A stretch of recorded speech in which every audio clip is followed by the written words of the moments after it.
Assalamualaikum warahmatullahi wabarakatuh. Selamat pagi, salam sejahtera untuk kita semuanya. Apa kabar anak-anakku sekalian?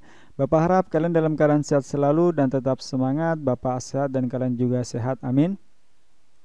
Baiklah anak-anakku sekalian, pada materi kita hari ini kita akan bersama-sama belajar tentang komputer dan perkembangannya.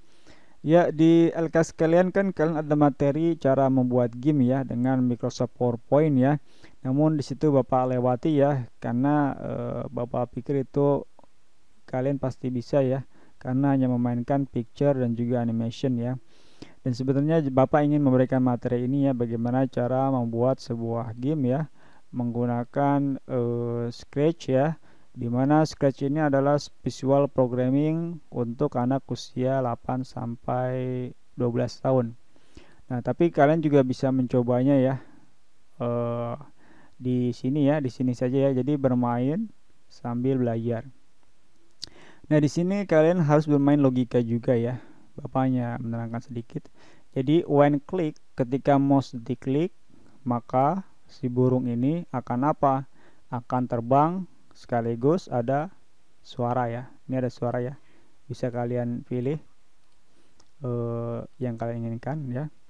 Klik run, maka si burung ini ketika diklik mouse, when click, ketika diklik, maka si burung akan terbang ya. Nah, lanjutnya continue ya. Nanti akan ada blok lagi. Jadi kalau bermain ini hanya menyusun blok saja. When click, ketika mouse diklik, maka si burung akan terbang. Nah, tapi kalau ketika si burung ini jatuh ke tanah, maka dia end game, game over. Kita coba ya. Nanti ketika burung ini ke bawah, dia akan game over. Bapak lepas ya. Nah, ya, paham ya? Oke, sekarang kita nggak belajar ini ya. Kita belajar ini. Ya, komputer dan perkembangannya ya. Apakah kalian suka bermain komputer? Keuntungan apa saja yang kamu lakukan dengan komputer? Dengan komputer, pekerjaan menghitung bisa diselesaikan dengan tepat dan cepat. Komputer juga memberikan banyak kemudahan untuk membantu berbagai aktivitas harian manusia. Salah satu contohnya adalah adanya jaringan internet yang menghubungkan perangkat dari seluruh dunia melalui protokol World Wide Web ya, atau WWW gitu. Tahukah kamu bagaimana komputer pertama kali ditemukan? Pada tahun 1946, komputer pertama kali diciptakan dari tabung vakum sebagai komponen utamanya ya. Beratnya itu hampir 30 ton. Wow, berat sekali ya. Sayangnya hal itu sangat tidak efisien karena membutuhkan daya listrik yang besar serta panas yang berlebihan. Nah, ini komputer yang pertama kali di dunia ya.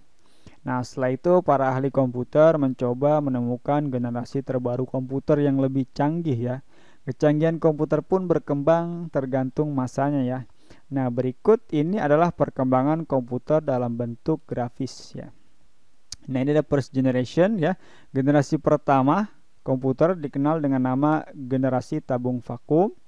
Dan second generation ya, generasi kedua ya, pada tahun 1959 ini adalah generasi transistor ya. Yang ketiga ini third generation adalah generasi AC ya, integrated circuit, tahun 1964.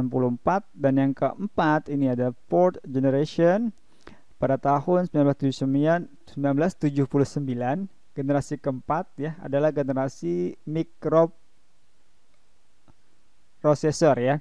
Dan yang terakhir ya, yang sekarang ini adalah generasi kelima ya, atau generasi A ya, atau artificial intelligence ya. Nah, tahun ke tahun komputer mengalami perkembangan dengan pesat ya. Perkembangan komputer terbaru adalah munculnya teknologi bernama AI ya. AI itu singkatan dari artificial intelligence ya. Artinya komputer sekarang mempunyai kecerdasan buatan sehingga dapat melakukan input dengan lebih baik. Bahkan dengan teknologi ini kamu dapat menginput bahasa yang digunakan sehari-hari, menyesuaikan keadaan dan mempelajari lingkungan sekitar. Contohnya seperti Google Assistant ya. Hai Google gitu.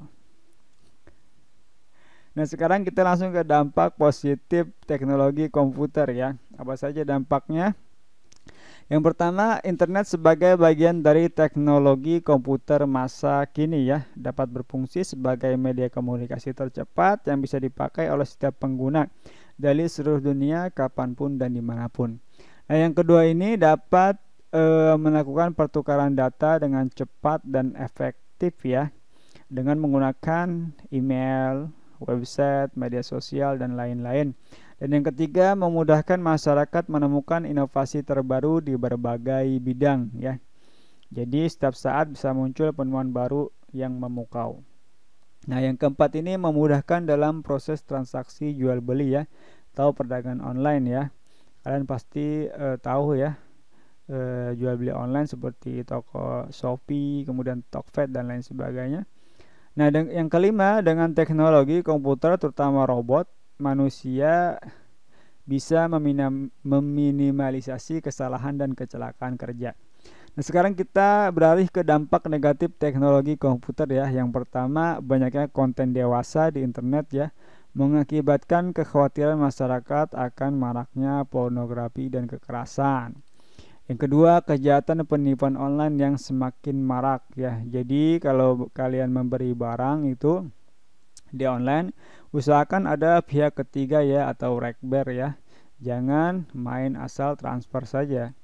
Dan yang ketiga, kecanduan game adalah penyakit yang paling banyak dilaporkan oleh orang tua di masa kini ya. Kalau bisa sih kalian jangan main game ya. Kalau bisa kalian tuh yang membuat game ya.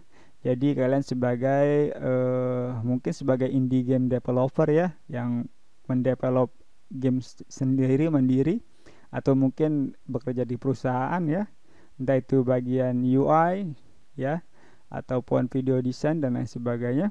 Yang keempat, masyarakat sekarang menjadi jarang bertemu karena adanya teknologi komputer. Nah, jadi kalian walaupun bisa berkomunikasi dengan teman melalui WhatsApp, Instagram, dan lain sebagainya, usahakan juga untuk melakukan pertemuan di dunia nyata ya.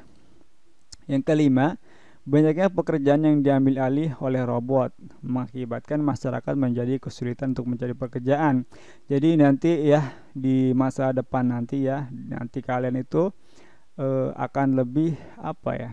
Jadi kalian tuh harus mulai sekarang tuh mengasah skill kalian ya, agar nanti kalian itu pekerjaan itu yang mencari kalian, bukan kalian mencari pekerjaan ya.